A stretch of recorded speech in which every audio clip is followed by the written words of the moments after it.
We are now going to be talking about abundance versus scarcity.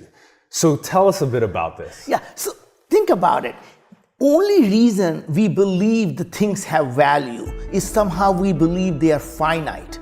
And people fight over things because they somehow believe that if I have it, someone else doesn't have it, or if someone else has it, I can't have it. They are in finite quantity, so we value those things. So what is it that we fight over? We fight over land, we fight over energy, and we fight over water because somehow we believe they are scarce.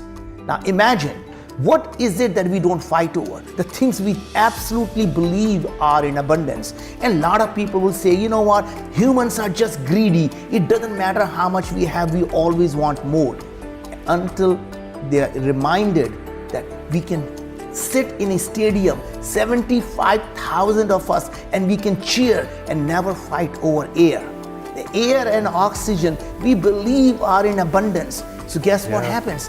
We don't value it. It's free for everyone, it's democratized, it's demonetized, and we all enjoy it. Imagine if the energy was the next air.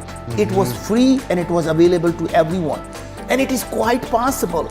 Remember, every 90 minutes, more solar energy falls on this planet, our planet Earth, than we use in the whole year. Simply a matter of conversion. Yes. And when that conversion happens, similar to what happened in the aluminium, it used to be the most expensive material until the technology called electrolysis came about and it became so cheap that we throw it away. It was so expensive.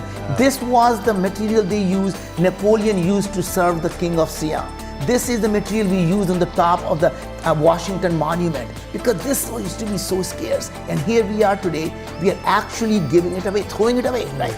Now imagine, once we get the electrolysis of solar energy, we were going to throw the energy away. It is going to be so abundant, it's going to be free.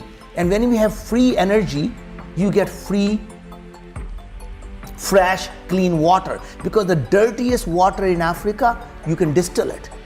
And imagine if you can have abundance of free water, abundance of free energy, abundance of free food, wouldn't that be the life worth living? And I believe that is just the beginning. Same way we're going to create abundance of land because we live on one single planet. Let's think this way. We're living on a single spacecraft. The spacecraft is called planet Earth. Yep. It's flying around in the space. Imagine if our spacecraft gets damaged. We all as a species will die. There's no reason we can't live on Moon, Mars, Europa, Titan or beyond. And it's exciting. It's exciting. And people talk about all the problems. You can't live on the Moon and you can't live on the Mars because they have radiation and humans can't live in high radiation. That is the mindset of scarcity. And here's why. The nature has already solved many of these problems. We find the bacterial organisms living and thriving in radioactive nuclear waste.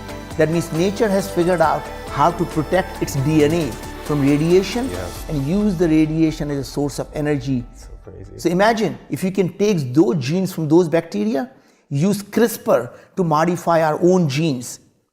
Suddenly, not only we become the radiation resistant, we don't need to eat food anymore because radiation is all we will need.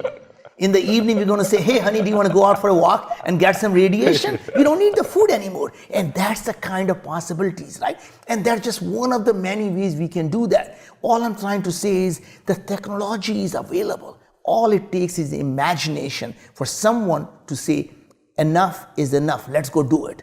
And those are the people who move the society forward.